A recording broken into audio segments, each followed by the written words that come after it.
Hello everyone, welcome to education point chemistry classes. और आज की वीडियो का टाइटल है how to score 95% marks in board exams. हम सभी जानते हैं कि बोर्ड एग्जाम्स काफी पास आ चुके हैं, ठीक है। और बोर्ड एग्जाम्स को क्वालिफाई करने के लिए, उनको क्लियर करने के लिए, उनके अंदर अच्छे मार्क्स प्राप्त करने के लिए आपको ढेर सारी किताबों के पढ़ने की जरूरत है, क्योंकि अब आ चुके हैं हमारे एग्जाम्स। तो एग्जाम्स को क्वालिफाई कैसे किया जाए? प्रॉब्लम क्या है कि लॉकडाउन की वजह से पिछला साल बच्चों का काफी हद तक खराब हो गया। ऑनलाइन स्टडी के फॉर्मेट में बच्चे खुद को ढाल पाए और कुछ नहीं भी ढाल पाए। तो उसकी वजह से क्या हो गया कि पढ़ाई तो अफेक्ट हुई है, उसकी वजह से सिलेबस को भी रिड्यूस करवाया गया। लेकिन उसके बावजूद कुछ बच्चे काफी टेंशन में है, प्रेशर में है कि एग्जाम आ चुके हैं और इतना सारा सिलेबस कैसे पढ़ेंगे। प्रॉपर गाइडेंस नहीं हो सकी उनके पास ड्यू टू कोविड। तो इस सिचुएशन के लिए मैंने एक ये स्पेशल आपके लिए कुछ टिप्स बनाई हैं बेटा, कि आप लोगों को अभी कोई चिंता करने की जरूरत नहीं है, क्योंकि हम सभी बच्चे अच्छा स्कोर करेंगे। 95% तक हम स्कोर कर सकते हैं अगर आप इन टिप्स को आसानी से पढ़ोगे और इनको फॉलो करोगे तो। ठीक है बेटा। तो चलिए स्टार्ट करते हैं कि क्या है हमारी टिप्स, और जिन टिप्स की हेल्प से हम 95% तक के मार्क्स को ग्रैब कर सकते हैं। तो चलिए शुरू करते हैं हमारी पहली टिप के साथ। तो चलिए आज हमारी जो इंपॉर्टेंट टिप्स हैं एग्जाम को स्टार्ट करने के लिए, एग्जाम को क्वालिफाई करने के लिए, उनको पकड़ते हैं बेटा। बोर्ड एग्जाम्स वेरी नियर, काफी पास आ चुके हैं। सीबीएसई के पेपर भी पास आ चुके हैं, स्टेट बोर्ड के एग्जाम और नजदीक हैं, ठीक है। तो देखते हैं कि क्या होगा हमारा पहला वेपन। चलिए टिप नंबर 1 की तरफ चलते हैं बेटा। टिप नंबर 1 है मेरे लिए कि आपको सबसे पहले क्या पढ़ना है, सिर्फ 5 साल के पुराने पेपर उठा लीजिए बोर्ड के एग्जाम्स के। 5 इयर्स ओल्ड पेपर्स उठा लीजिए, उन पेपर्स को स्टडी करना शुरू कर दीजिए। और आपको खुद ये बात जानकर बड़ी हैरानी होगी कि पिछले साल के जो पेपर्स हैं, 5 साल के पेपर, उनमें काफी कुछ रिपीट भी हो रहा होगा। ओके, तो अगर मैं बोलूं कि आपको 5 पेपर्स पढ़ने हैं, उनके आंसर्स को समझना है, उनके अंदर के जो कॉन्सेप्ट्स हैं कि कौन कौन सा कॉन्सेप्ट्स आपसे ज्यादा पूछा जा रहा है, ठीक है, उन सभी को आपको पढ़ना होगा। और इनको पढ़ने के बाद ही आप ये जो 30 डेज वाला स्ट्रेटेजी है हमारा, इसको आप ग्रैब कर सकते हो और इसका आप यूटिलाइज भी कर सकते हो। इस टिप को यूज करने के बाद आपके 95% मार्क्स आ सकते हैं। सिर्फ 5 साल के पेपर पढ़िए। ऑलमोस्ट क्या होता है कि वही घिसे पिटे सवाल बार बार आते हैं, घुमा फिरा के आते हैं। तो आपको इसमें कोई टेंशन वाली बात नहीं होनी चाहिए कि आपको क्या पढ़ना है और क्या नहीं पढ़ना है। सबसे पहले तो आपको ये आप चूजी हो जाओगे थोड़ा सा, कि आपको ये सिलेक्शन करने की जरूरत नहीं है कि कौन सा टॉपिक पढ़े और कौन सा छोड़े। 5 साल के 5 पेपर बेटा पकड़ने हैं और कुछ भी आपको करने की जरूरत नहीं है। टिप 2 क्या है कि जब आप पेपर को पकड़ोगे तो बेटा उनमें से आपको क्या चीज पहले करनी है, उसके लिए मैं आपको बताता हूं। अब मान लीजिए कि आपने पेपर पकड़ लिया पुराना, और उसके बाद आपको सबसे पहले वेरी शॉर्ट आंसर क्वेश्चन मिलेंगे। अब जो शॉर्ट आंसर क्वेश्चन होते हैं उनको ढूंढना बहुत पड़ता है बेटा। तो सबसे पहले आपको क्या करना है कि हमारी सेकंड टिप यही है आज की, कि आपको वेरी लॉन्ग क्वेश्चन पहले पकड़ने हैं। वेरी लॉन्ग क्वेश्चन पकड़ो, उनको समझो, उनको पढ़ो, उनको अच्छे से अंडरस्टैंड करो। उन्हीं क्वेश्चन में से आपको छोटे क्वेश्चन मिल जाएंगे बेटा।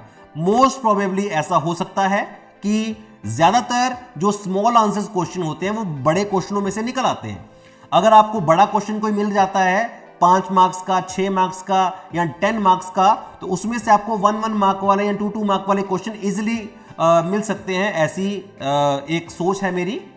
तो अगर नहीं मिलते हैं तो फिर तो आपको पढ़ने ही पड़ेंगे वापस। लेकिन ये एक हमारी टिप है, टिप नंबर 2 की सबसे पहले लॉन्ग क्वेश्चंस को ही पढ़िएगा, क्योंकि लॉन्ग क्वेश्चन बार बार वही रिपीट होते हैं और लॉन्ग क्वेश्चन को रिपीट करने से आपको बड़ी आसानी होगी उसको पढ़ने में, ठीक है।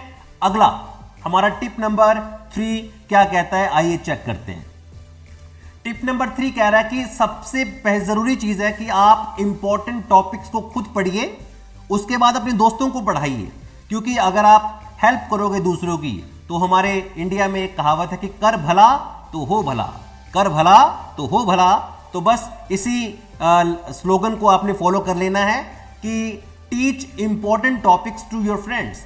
अपने दोस्तों के पास जाइए, उनसे कुछ सीखना चाहते हैं तो उनसे सीखिए, उनको कुछ समझ नहीं आ रहा तो उनको हेल्प करिए कि भाई देख ये टॉपिक मैं आज पढ़ के आया हूं। या आप ऐसे कर सकते हैं कि एक टॉपिक खुद तैयार कर लीजिए, एक टॉपिक आपका फ्रेंड तैयार कर लेगा और दोनों एक दूसरे को वो टॉपिक पढ़ाओ। ऐसा करने से क्या होता है कि जब मैं छोटा था तो मुझे टीचर की इतनी समझ नहीं आती थी, जितनी आती थी मैं किसी अपने फ्रेंड से पूछ लेता था। तो उसको मैं बोलता था कि भाई मेरा फ्रेंड था रमेश, तो मैंने बोला भाई रमेश यार ये मेरे को समझ नहीं आ रहा है कैसे करना है, तो उसने मेरे को बताया कि ऐसे करना है ऐसे करना है, तो मैं समझ गया। क्योंकि अगर हम किसी फ्रेंड से समझते हैं तो हमारे दिमाग में ये चीज आती है कि अगर ये कर सकता है तो मैं क्यों नहीं कर सकता, हम दोनों एक ही क्लास के हैं, एक ही एज के हैं। तो ऐसा क्या होता है कि ऐसे सेल्फ मोटिवेशन बढ़ता है। ठीक है, तो आपको इसके लिए क्या करना पड़ेगा कि इंपॉर्टेंट टॉपिक्स अपने फ्रेंड्स को पढ़ाइए और उनसे भी कुछ ना कुछ सीखिए जो नॉलेज उनके पास है, क्योंकि ज्ञान बांटने से बढ़ता है। इसलिए एक ग्रुप बना लीजिए, अपने दोस्तों को समझाइए कि ये टॉपिक ऐसे करना है, ये क्वेश्चन ऐसे सॉल्व करना है और ये क्वेश्चन बार बार एग्जाम में आ रहा है। डिस्कशन कीजिए स्टडी के रिलेटेड टॉपिक्स के ऊपर। ये हमारी टिप नंबर 3 है। आगे बढ़ते हैं टिप नंबर 4 की तरफ। टिप नंबर 4 बड़ी जबरदस्त टिप है बेटा।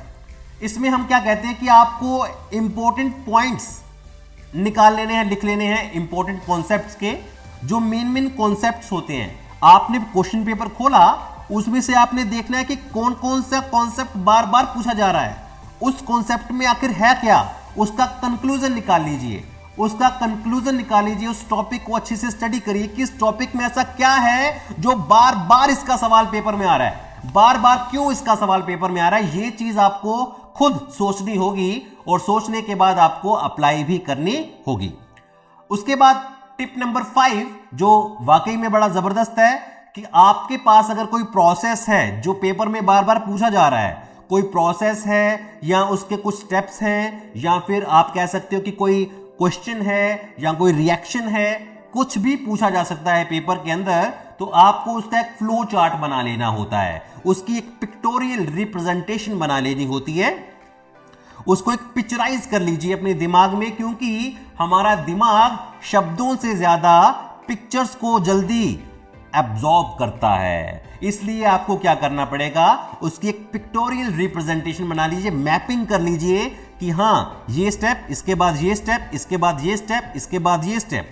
तो इस तरह से आपको क्या होगा कि अच्छे से समझ आएगी, एक सिस्टमैटिकली आप उस टॉपिक को, उस क्वेश्चन को समझ सकते हैं कि पहले मैं ये करूंगा, फिर ये करूंगा, फिर ये करूंगा, फिर ये करूंगा। तो ऐसा करने से क्या होता है कि आपके क्वेश्चंस इजीली सॉल्व हो सकते हैं, अच्छी खासी लेंथ बन सकती है, एक अच्छी रिप्रेजेंटेशन आप दे सकते हैं उसके लिए।